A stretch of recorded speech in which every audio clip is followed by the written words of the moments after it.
आपके सामने जो ये पिक्चर दिखाई दे रहा है, ये हमारा सोलर सिस्टम है। सोलर सिस्टम में जो सन के सबसे नज़दीक है वो मरकरी है।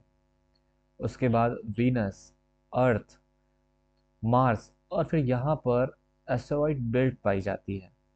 उसके बाद जो गैसियस जाइंट प्लैनेट्स हैं, यहाँ पर सॉलिड प्लैनेट्स, इसके एस्टेरॉइड बेल्ट के अंदर की तरफ जो प्लैनेट्स हैं वो बहुत ही सॉलिड रॉक्स से बने होते हैं, जबकि इस एस्टेरॉइड बेल्ट के जब हम दूसरी साइड जाते हैं तो ये गैस से बनी हुई प्लैनेट्स होते हैं। यहाँ पर शुरुआत होती है जुपिटर से, सैटर्न से, यूरेनस, नेपच्यून और प्लूटो एंड चैरोन। एंड इसके बाद फिर खोज हुई 2003 यूबी 313 की। ये ड्वार्फ प्लैनेट हैं। ठीक है, तो प्लैनेट सिर्फ 8 हैं, जो कि 2006 में प्लूटो को बाहर कर दिया गया था। तो 1 2 3 4 5 6 7 एंड 8, नो, नेपच्यून तक आपके 8 प्लैनेट्स हुए।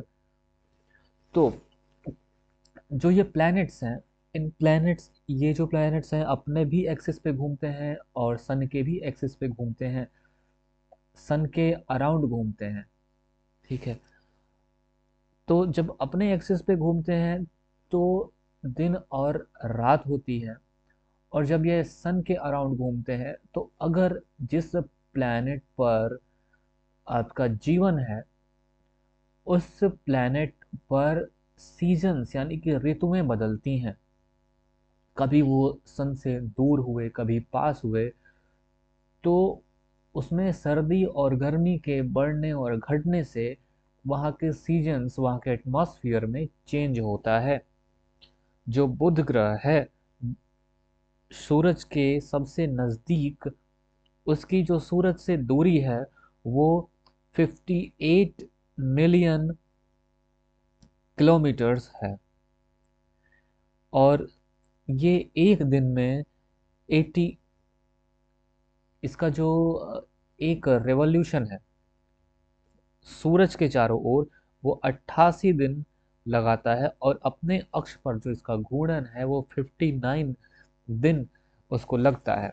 उसी तरह से उसके पीछे जो शुक्र है, शुक्र सूरज के चारों ओर अपना परिक्रमण 255 दिन में पूरा करता है, और अपने अक्ष पर घूर्णन 243 दिन में पूरा करता है। पृथ्वी सूरज के चारों ओर 365 दिन में अपना परिक्रमण पूरा करती है, और अपने अक्ष पर एक दिन यानी कि 24 घंटे लगाती है। उसी तरह से जो मंगल है, ये 687 दिन और अपने अक्ष पर एक दिन यानी कि 24 घंटे लेता है। बृहस्पति 11 साल लगाता है और अपने अक्ष पे 9 घंटे 56 मिनट लगाता है। शनि 29 साल 5 महीने लगाता है और अपने अक्ष पर 10 घंटे 40 मिनट लगाता है।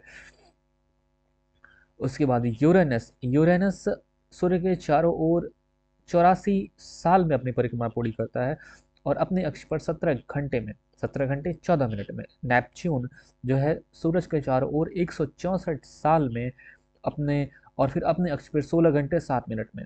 तो देखिए कि नेपच्यून जो कि 164 साल ले रहा है, वहीं उसके पीछे जो प्लूटो है, इसका तो 250 साल से भी ज़्यादा का समय आता था। और इसके बहुत सारे रीजंस हैं कि इसके ये दूसरे प्लैनेट्स के रास्ते में भी आ जाता था। तो प्लस प्लैनेट्स के अपने एक जो परिभाषा बनाई गई कि कोई किसी के रास्ते में नहीं आएगा, तो उसको ये फुलफिल नहीं कर रहा था। अब मून्स की बात की जाए तो अर्थ के पास तो एक ही मून है जिसको हम देखा करते हैं, जो हमें दिखाई देता है। लेकिन सबसे ज़्यादा मून की अगर बात करें तो जुपिटर के पास नहीं, जुपिटर के पास तो 79 मून्स हैं, जबकि सैटर्न के पास 82 मून्स हैं। मार्स के पास 2 मून है, और अर्थ के पास एक ही मून है। तो ये थी कुछ और बाकियों के पास भी मून हैं, जैसे कि यूरेनस और नेपच्यून के पास भी, लेकिन उसको उतना इम्पोर्टेंट नहीं है, इसलिए नहीं बताया मैंने। तो आज के लिए बस इतना ही, मिलते हैं फिर।